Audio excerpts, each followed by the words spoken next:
بسم اللہ الرحمن الرحیم۔ السلام علیکم مائی یوٹیوب فیملی، امید ہے آپ سب خیریت سے ہوں گے۔ پلیز میری ویڈیو اچھی لگے تو اسے لائک، شیئر اینڈ سبسکرائب ضرور کیجیے۔ یہ 15 سال پرانا قصہ ہے۔ ان دونوں آصف اور رضوان میڈیکل کے طالب علم تھے۔ ایک مرتبہ کلاس میں وہ انسانی ڈھانچے کے بارے میں پڑھ رہے تھے کہ ٹیچر کی آواز آئی، ڈیئر اسٹوڈنٹ، کل سے جو 2 چھٹیاں اسٹارٹ ہو رہی ہیں اسلامی تہوار کے سلسلے میں، ان 2 چھٹیوں کے بعد میں نے آپ سے پورے انسانی ڈھانچے کا ٹیسٹ لینا ہے۔ گھر آ کر آصف اور رضوان کو پورا یقین تھا کہ وہ اس ٹیسٹ میں فیل ہو جائیں گے، کیونکہ ابھی تک ان کے ذہن میں انسانی ڈھانچے کی کھوپڑی کی ہڈیوں کے نام اور ساخت واضح نہیں ہو رہے تھے۔ وہ دونوں کتاب کھولے انسانی ڈھانچے پر لکھا ہوا مضمون پڑھ رہے تھے کہ اچانک آصف بولا، اگر ہم کہیں سے ایک انسانی کھوپڑی لے آئیں تو ہمارا کام بن سکتا ہے۔ ہم کھوپڑی کو سامنے رکھ کر اچھی طرح سے کھوپڑی کی ساخت کے نام یاد کر سکتے ہیں۔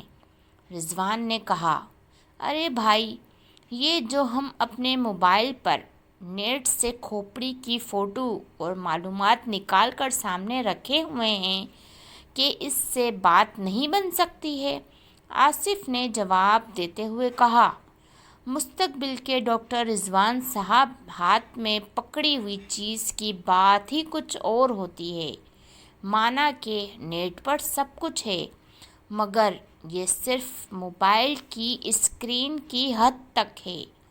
تم میری بات پر غور کرو، تم کو سمجھ آ جائے گی کہ جب ہم کھوپڑی کو اپنے ہاتھوں میں پکڑ کر اس میں موجود ہڈیوں کی ساخت پر غور کریں گے تو ہم کتنی آسانی سے اپنا ٹیسٹ یاد کر سکتے ہیں۔ اس ٹیسٹ میں ہم دونوں کو اچھے نمبر لانا لازمی ہے، ورنہ 2 ماہ قبل جو ٹیسٹ ہوا تھا اس میں بھی ہمارے کم نمبر آئے تھے اور ہمارے ٹیچر ڈاکٹر ایاز صاحب ہم پر سخت ناراض ہوئے تھے۔ آصف کی تقریر سننے کے بعد رضوان بھی اس بات پر مان گیا کہ اگر کسی جگہ سے کھوپڑی مل جائے تو ان کو واقعی بہت آسانی ہو جائے گی۔ اپنا ہونے والا ٹیسٹ کلیئر کرنے میں چند منٹ بعد رضوان نے اپنا موبائل پکڑا اور اس کا انٹرنیٹ بند کرتے ہوئے بولا، تو ڈاکٹر آصف صاحب، یہ کھوپڑی وغیرہ بازار میں تو فروخت ہوتی نہیں، تو میرے سویٹ دوست یہ آئے گی کہاں سے؟ آصف بولا، بھائی، اس بات کا تو یہی حل ہے کہ شہر سے باہر جو قبرستان ہے اس کے گورکن سے رابطہ کیا جائے، وہ میرا تھوڑا بہت واقف بھی ہے۔ میں کل چھٹی کے دن کر لوں گا، کل شام کو ملوں گا، بلکہ تم ایسا کرنا، کل شام کو آ جانا، ہم اکٹھا چلیں گے۔ دوسرے دن شام کو رضوان اور آصف اپنی بائک پر شہر سے باہر والے ایک قبرستان میں جا پہنچے، جہاں کا گورکن آصف کا واقف تھا۔ تھوڑا بہت گورکن کا مکان قبرستان کے ساتھ ہی تھا۔ جب آصف کے دستک دینے پر اس نے دروازہ کھولا تو آصف کو دیکھ کر وہ پہچان گیا اور بولا، خیر تو ہے نا آصف بابو، آج کیسے آنا ہوا؟ کہیں کوئی فوتگی؟ آصف نے اس کی بات کاٹتے ہوئے کہا، نہیں نہیں قمردین صاحب، ہمارے ہاں کوئی فوتگی نہیں ہوئی اور سب خیر خیریت ہے، بس تم سے کچھ کام پڑ گیا تھا۔ کیا ہم یہاں ہی کھڑے رہیں گے؟ ارے نہیں بابو جی، آپ اندر آ جائیں، آج تو ویسے بھی میں اکیلا ہوں، میری بیوی بچوں کے ساتھ اپنے والدین کے گھر گئی ہے۔ گورکن یہ کہتا ہوا ان دونوں کو اپنی سادہ سی بیٹھک پر لے آیا۔ جیسے ہی وہ چارپائی پر بیٹھے، گورکن ان کے منع کرنے کے باوجود بوتل لینے گھر کے اندر چلا گیا۔ کچھ دیر بعد وہ نمودار ہوا تو اس کے ہاتھ میں پکڑی ٹرے میں 1.5 لیٹر کی مشروب کی بوتل، پلیٹ میں نمکو اور 3 گلاس ان کو نظر آئے۔